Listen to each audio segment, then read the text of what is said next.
Kate Andrews has written a piece in the Daily Telegraph in which she says that shops should have an opportunity to choose their own customers and should have the right to choose their own customers and reject their own customers, just as the example with Kate Moss in EasyJet. Well, shops may be in that position. I very much remember the wonderful film with Nana Muscori. Is it Nana Muscori? No, it's Melina Mercouri. Melina Mercouri. I've got the name wrong. How ridiculous of me. Melina Mercouri. And I remember asking somebody to sing a song and sing it like Melina Mercouri, and she said to me, "Oh, you want me to sing it flat?" But Melina Mercouri in Never on a Sunday, you remember, she had the right to choose her own customers. She was a prostitute in Piraeus.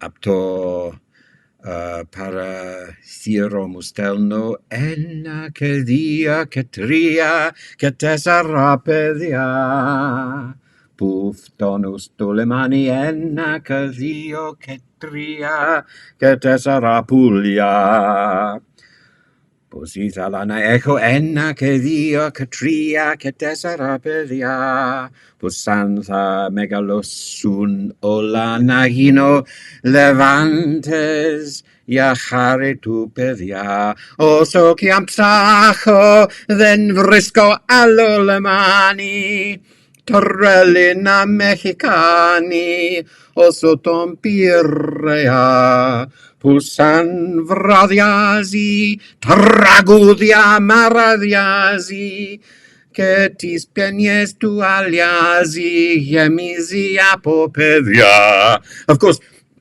the English translation was very modest and quite different. But yeah, I entirely agree. A shop, a private shop, should be able to choose its customers and say what it should, what you want. But there are some provisos. I don't believe with the gay cake thing. I think I think that was outrageous, and I entirely stand up to Farage for supporting that. If you go into a shop and you accept an agreement, then you jolly well deliver the goods, whether you like what you're doing or not, or whether you've got some strange religious ideas or not.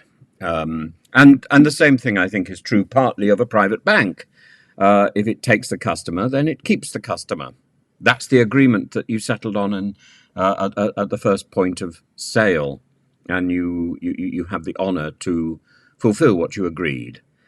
As for something like Coutts, which is partly owned by the government, partly owned by us, it doesn't have that right to be so selective and to change its mind. If it's it certainly doesn't have the right to keep spurious data about individuals, and nor, I think, does any bank.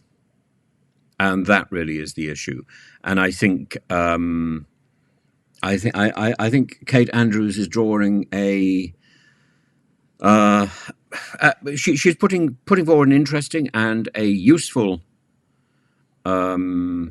argument, but it's irrelevant to this particular case, and that really is the issue. Similarly, the irrelevant argument about Alison Rose being a woman and being bullied out of office. That's not true. That's not true. She was indiscreet, and she shouldn't have been bullied out of office. She should have had the honour to go the moment she realised she'd made a major mistake. It's as simple as that. I think there's too much fluff going on at the moment, and Gina Miller is another person who's being debanked. So if I start supporting Gina Miller, and I do vigorously, are you going to say, "Oh my goodness, she's an anti-Brexiteer"? You're being inconsistent. I'm not being inconsistent. I think the debanking nonsense is wrong, and although I entirely concede, you may simply decide you don't want to serve a customer. Once you've served that customer, you have an agreement, you have an undertaking, and that's it. The bank served Gina Miller, It should keep to its agreement. And Coots served Nigel Farage. It should keep to its agreement. And the banks, anyway, I think, are in a different situation. And even Kate Andrews, in her article, I think, says allows for this. She says customers outside certain protective characteristics. Well, banks should be one of those protective characteristics, like doctors and priests and lawyers, I suppose. You just simply don't have a choice. You don't have a choice to choose. Once you've made that commitment to represent somebody, that's it. That's it.